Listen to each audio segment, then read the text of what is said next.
بعد سنة كاملة من الكارثة اللي قضت تقريبا على كل مظاهر الحياة على كوكب الأرض، بنشوف فيل، الراجل اللي يعتبر نفسه آخر إنسان حي على وجه الأرض، وهو سايق قرفان ضخم وبيتنقل بيه من ولاية للتانية في أمريكا. الراجل حرفيا بيلف في كل حتة يدور على أي حد عايش، بس للأسف مفيش ولا نفس. مع الوقت بيبدأ يستسلم ويقرر يروح على توسان، ويمكن دي تبقى نهايته. بس قبل ما يقرر ينعزل هناك بشكل نهائي، بيبدأ يسيب علامات ويافطات في كل مكان يروحه، يكتب فيها عنوانه ومكان تواجده، على أمل إن لو لسه في أي ناجين يشوفوا العلامة وييجوا. وبيبدأ فيل يحول قصر فخم مهجور لبيته، ويعيش فيه زي ما هو عايز براحته، يظبطه، يفرشه، يخليه زي القصر اللي كان بيحلم يعيش فيه طول عمره. يروح السوبر ماركت وياخد اللي عايزه من غير ما يدفع، مفيش طوابير، مفيش زحمة، مفيش حد يعكنن عليه. باختصار، الحياة اللي دايما كان بيحلم بيها.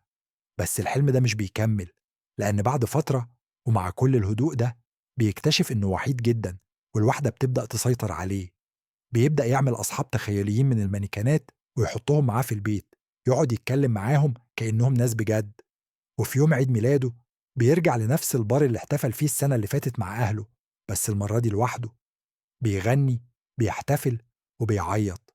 ومع مرور الشهور ومع ازدياد الوحدة بيبدأ يفقد عقله. القصر اللي كان منظم ونظيف بيتحول لكركبة وفوضى. القمامة في كل مكان، شكله مبهدل. عقله بيبدأ ينهار، وبيقرر في لحظة ضعف إنه يخلص من نفسه، يركب عربيته ويجري بيها بأقصى سرعة ناحية صخور ضخمة علشان يخبط فيها وينهي كل حاجة. لكن وهو سايق بيشوف دخان بعيد. لحظة أمل. بينزل يجري ناحية الدخان، وهناك بيلاقي معسكر صغير، هدوم متنشرة، حاجات بتدل على إن في حد هنا لسه عايش. من الفرحة بيغمى عليه، ولما بيفوق بيلاقي واحدة ست اسمها كارول، مش اللي كان بيحلم بيها، لا شبهها ولا شخصيتها، بس على الأقل إنسان. وهي كمان بتتصدم لما تلاقيه، وبتسأله إذا كان هو اللي سايب العلامات دي، ولما بيقول آه، بيحس إنه عمل إنجاز. خطته نجحت. بس الفرحة ما بتكتملش لما بتقوله إنها آخر واحدة، مفيش غيرهم. فيل مش بيكون حاسس بانجذاب ناحيتها، ولا هي كمان، بس الظروف بتحطهم في وش بعض، فبيقبلوا يدوا نفسهم فرصة يعيشوا سوا، على الأقل بدل الواحدة القاتلة. بس من أول لحظة بيلاحظوا إنهم عكس بعض تماما. كارول منظمة، عندها مبادئ، بتحب القواعد. فيل عشوائي، بيحب يعيش اللحظة، مش فارق معاها النظام. وبتبدأ الكوميديا السوداء. كارول تسيبه في القصر اللي معبي زبالة وهو يتضايق. تاني يوم يلاقيها دخلت البيت وبتنضف من غير ما تستأذنه، بتحطه تحت الأمر الواقع. ولما ياخدها يجيبوا مستلزمات من السوبر ماركت، تركن غلط تتعصب، يقوم يدخل بالعربية جوه السوبر ماركت ويكسر المدخل. نكاية فيها، لكنها ما بتستسلمش. بتحاول تصلح في البيت، تزرع خضار وتبني حديقة صغيرة. بتطلب منه خرطوم مية، يرفض. فتهدده، مش هتاكل من طماطم المزرعة. بالليل يسرق الطماطم، بس لما يلاقيها اتعورت وهي بتحاول تسقي الزرع بيحس بالذنب وبيقرر يساعدها. وبيشتغل فعلا على نظام ري، وبيفاجئها بشغله. وتحصل بينهم أول لحظة تقدير متبادل. تعزمه على العشاء، يتكلموا عن المستقبل، الأولاد، الجواز. بس هو يتعصب ويقوم، لكن في لحظة تردد يرجع ويعرض عليها الجواز. توافق، وبيعيشوا شهر عسلهم في خيال كارول. لكن فيل مش مقتنع، وبيحاول يتهرب. ووسط كل ده تظهر ميليسا، بنت جميلة جديدة بتدخل حياتهم فجأة بعد ما عمل حادثة واتخبط بعربيتها. ومع ظهور ميليسا كل حاجة بتتقلب. فيو لما بيشوف ميليسا بيتخض من جمالها، وبيبدأ يحس بانجذاب ليها على طول. وبينسى كارول تماما، ويبدأ يحاول يبهر ميليسا، يحلق، يغير ستايله، يلبس شيك. كل ده علشان يلفت نظرها. لكن ميليسا من أول لحظة بتلاحظ إن فيو بيحاول يقرب منها رغم إنه متجوز، وبتحس بعدم ارتياح. وعلشان تهرب من الموقف بتحاول تركز في أي كلام مع كارول. وتاني يوم بتقرر تمشي، لكن كارول بتصر إنها تبات عندهم. كارول بتحاول تدي فرصة لجوزها إنه يبقى إنسان أفضل، بس فيو بيبقى في دماغه حاجة تانية خالص. بيروح لميليسا في بيتها وبيكذب، ويقول إن كارول تعبانة علشان يقضي وقت معاها. ميليسا بتتكلم بصراحة، وبتقوله إنها نفسها تعيش لحظة حب، لكن حظها وحش، وآخر راجل في العالم متجوز.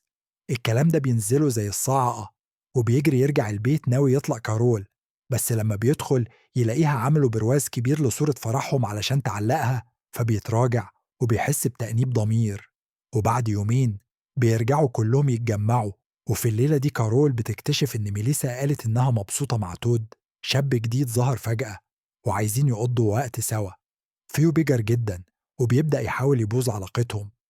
في ماتش تنس بين الأربعة، فيو بيحاول يبين جسمه ويحرج تود، لكن تود بيقول قصة مؤثرة عن تبرعه بكليته لأخوه، وميليسا بتتأثر جدا. لما فيو بيشوفهم سوا وبيحبوا بعض، بيقرر يروح يعترف لميليسا بحبه، بس هي بتصدمه وبتقوله إنها بتحب تود، بل وبتقوله كمان إنهم اتجوزوا. فيو بينهار وبيقرر يقضي الوقت في البار مع المانيكانات اللي كانوا صحابه زمان. بيبدأ يحاول يخرب علاقتهم، يدخل في كل حاجة، حتى بيحاول يقنع كارول ترجع له، لكنها خلاص فقدت الثقة فيه. في يوم بتوصل 2 ستات جداد، جيل وإريكا، وفيو بيستغل الموقف وبيكذب وبيقول لهم إن مراته ماتت. بياخدهم للبيت وبيقضي معاهم ليل وسهر، يضحك ويغني ويحتفل. بيحاول يعوم معاهم في الينابيع ويستمتع كأنه أعزب تاني. لكن وهو راجع بيقابل كارول واللي معاه، وبيته يتفضح. الكل بيكتشف إنه كان بيكذب، وبيسيبوه في الطريق لوحده. بيرجع البيت يتصرف كأنه مفيش حاجة حصلت، بس كارول بتطرده رسمي وبتطلب منه يمضي على ورقة الطلاق. في اللحظة دي جيل بتقرر تديه فرصة، لأنه بقى أعزب تاني. وفيو بيبدأ يخطط من أول وجديد، بس المرة دي مش عايز ناجين تانيين يجوا، فيغير اللافتات اللي سايبها. لكن وهو فوق السلم بيقع وبيتعلق. كارول لما بتسمع إنه مختفي، بتفهم على طول إن الراجل مش ممكن يفوت فرصة يقابل ستات، فبتروح تدور عليه. وهناك بيقابلوا شخص جديد، ميلر، راجل طويل وسيم رياضي وعنده خبرة في البقاء، وكمان أنقذ فيو من الموت. الكل بيبدأ يعجب بميلر، وكارول كمان بتتقرب منه. ميلر بينظف الزبالة، يوصل المياه، ويساعد في الزراعة. كل الناس بتحبه، وتود وميليسا بيغيروا منه، وفايو بيحاول يخطط يطرده.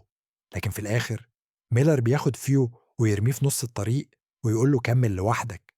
فايو بيقعد شوية في عزلة، لكن كارول بتيجي وبتقرر تمشي معاه وتديله فرصة تانية، مش علشان هو الأجمل أو الأقوى، لكن علشان هو الوحيد اللي قلبه ما طوعوش يسيب حد في الصحراء. وبيبدأوا حياتهم مع بعض من جديد، بعيد عن الباقيين. حياة بسيطة بس فيها معنى. ولحد هنا بيكون وصلنا لنهاية ملخصنا النهاردة. لو عجبك الفيديو ما تنساش تعمل لايك وتشترك في القناة وتفعل الجرس علشان توصلك كل الملخصات الجديدة أول بأول. وافتكر دايما إنك مع ريكاب تريكس هتعيش القصة وكأنك جواها. استنوني في فيديوهات جاية أقوى بكتير. سلام.